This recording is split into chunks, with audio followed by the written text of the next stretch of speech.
Olá, que a graça de Jesus esteja com você. Chegamos ao final da semana, foi muito bom ter estado com você durante todos esses dias, estudando junto com você a palavra de Deus. Aí o primeiro capítulo de Marcos, que extraordinária experiência. Obrigado porque você compartilhou esse vídeo com seus amigos, me ajudando assim a pregar o Evangelho. Continue assim fazendo. Não se esqueça de se inscrever no nosso canal, caso ainda não tenha inscrito, porque a sua inscrição nos ajuda, nos fortalece. E ao final, não deixe de manifestar o seu gostei com acionando ali o seu like, tá bom? Vamos juntos fazer aqui uma breve recapitulação daquilo que nós estudamos, né? Que coisa extraordinária, um dia com Jesus. Jesus estava no sábado em Cafarnaum chamando os seus discípulos. Marcos demonstra ali que Jesus chamou 4 dos seus primeiros discípulos, Simão e André, Simão, Pedro e André, Tiago e João.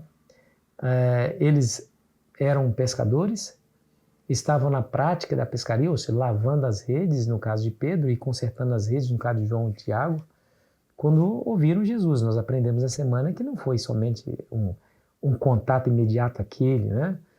Não foi assim, eles se conheceram naquele momento e Jesus diz, vinde após mim e vos farei pescadores de homens, e eles deixando tudo e seguiram Jesus, não, porque Tiago, João, Pedro e André eram discípulos de João Batista. Lá nós temos esses detalhes lá no livro de João, a partir do versículo 29 do capítulo 1 de João, que mostra que João Batista dizia de maneira muito forte, enaltecendo quem era Cristo. Ele é antes de mim, ele é tão digno que eu sou indigno de desatar-lhes as sandálias dos pés. Eu batizo com água, mas ele vos batizará com fogo.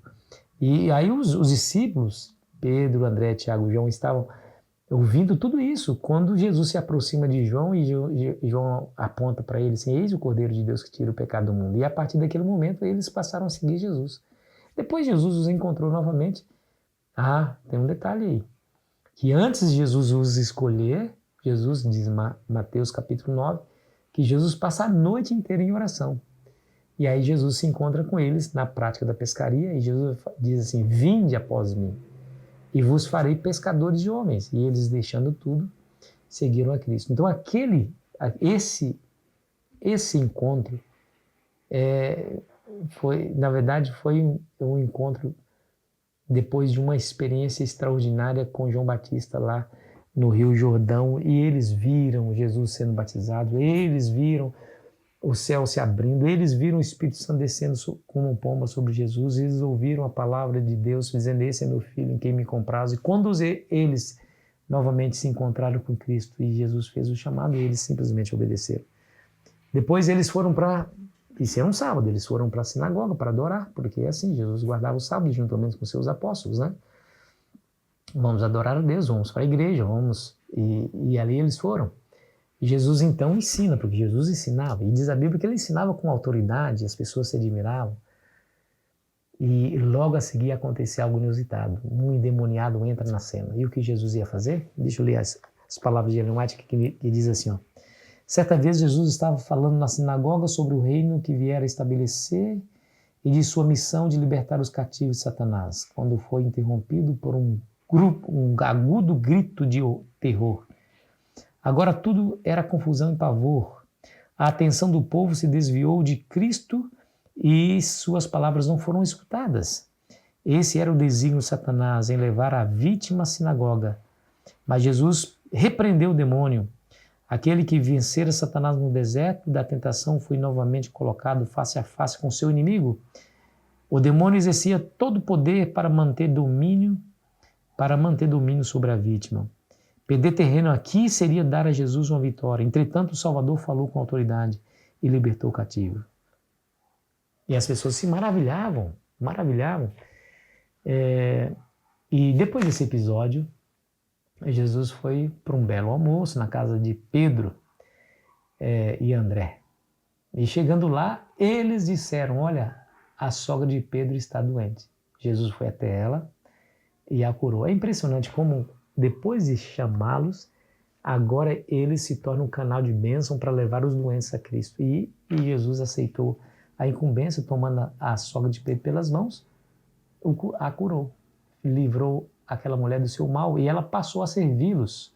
Porque assim, quando nós somos beneficiados por Cristo, passamos a servir a Jesus.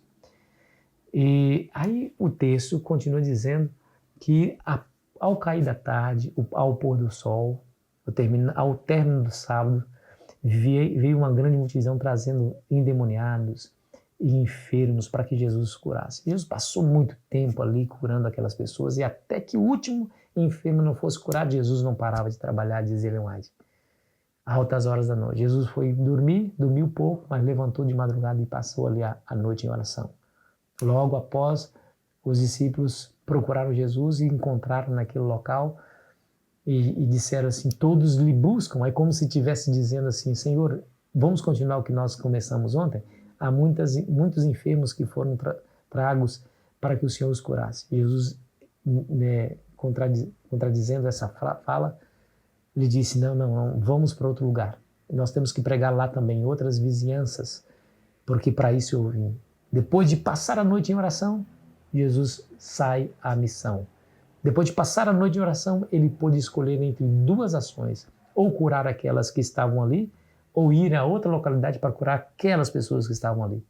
Como diz certo escritor, ninguém deveria ouvir o evangelho duas vezes se tem alguém que não ouviu nenhuma. Então Jesus é como se ele dissesse, não, elas já me conhecem, elas já experimentaram, elas sabem quem eu sou. Lá naquelas outras localidades eles não sabem nada, é lá para lá que nós iremos. Depois de uma noite inteira de oração. Isso demonstra que nós precisamos orar para tomar boas decisões, assim como Jesus fazia, né?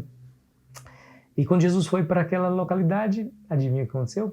Um leproso se aproximou. Senhor, se tu queres, pode me purificar. Jesus, tocando-lhe, disse, eu quero, seja limpo. E aquele homem foi liberto da sua lepra, porque Jesus era incapaz, mas incapaz, de passar por alguém que está sofrendo e não lhe atender o pedido angustiante da alma por alívio do seu sofrimento. E Jesus disse a ele, não fale para ninguém, viu? Não fale para ninguém. Mas ele saiu a propalar muitas coisas e a divulgar a notícia, de maneira que Jesus não mais podia entrar na cidade, mas ficava de longe em lugares ermos. E as pessoas iam até Jesus. Quem é beneficiado por Cristo se torna um canal de bênção.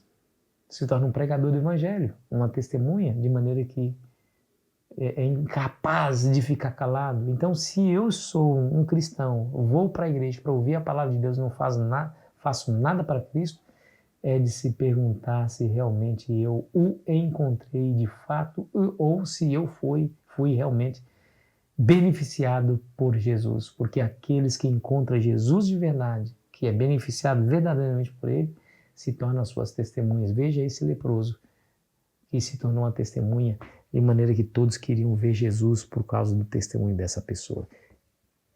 Querido amigo, querida amiga, foi muito bom estudar esse dia inteiro que Jesus passou com seus discípulos, né? Temos muito mais coisas para aprender na lição, quer dizer, no Evangelho de Marcos. Amanhã continuaremos a nossa jornada. Por ora, a minha oração é que você encontre Jesus, que você de fato seja beneficiado por ele e se torne esse canal de bênção. Você viu que os discípulos pescadores, vinde após mim e vos farei pescadores de homens. Eles foram e se tornaram, mudaram a vida dele e a vida do mundo. Aquele endemoniado lá na sinagoga foi curado, saiu e disse para todos, e todos maravilhavam. Os discípulos levaram a sogra de Pedro para Jesus curar. Jesus então cura todos os enfermos daquela cidade. Aquele leproso curado por Cristo se torna um pregador. Isso é tudo uma mensagem para você e para mim, para que nós possamos ser instrumentos nas mãos de Deus, a fim de levar o Evangelho para as pessoas que não conhecem a Cristo, a fim de que eles tenham a mesma esperança que nós temos e tenham a mesma alegria que nós temos. Afinal de contas, nós queremos que essas pessoas se salvem e não há como se salvar sem Jesus. Mas como eles encontrarão a Jesus se eu e você não levarmos a eles essa maravilhosa experiência de se encontrarem com Jesus, não é? Que você seja esse instrumento nas mãos de Deus. Ore comigo. Pai, nos abençoe, Senhor. Nos faça encontrar verdadeiramente contigo e sermos beneficiados por suas misericordiosas ações em nossa vida, a fim de que o nosso testemunho se intensifique. Por favor, Senhor, nos dê a tua paz nesse dia e nos leve para junto de ti, em nome de Jesus. Amém. Foi muito bom estar com você, querido amigo, querida amiga. Amanhã continuaremos nossa jornada, viu? Com a nova temática, e eu espero você aqui ansiosamente. Aproveite bem o seu final de semana.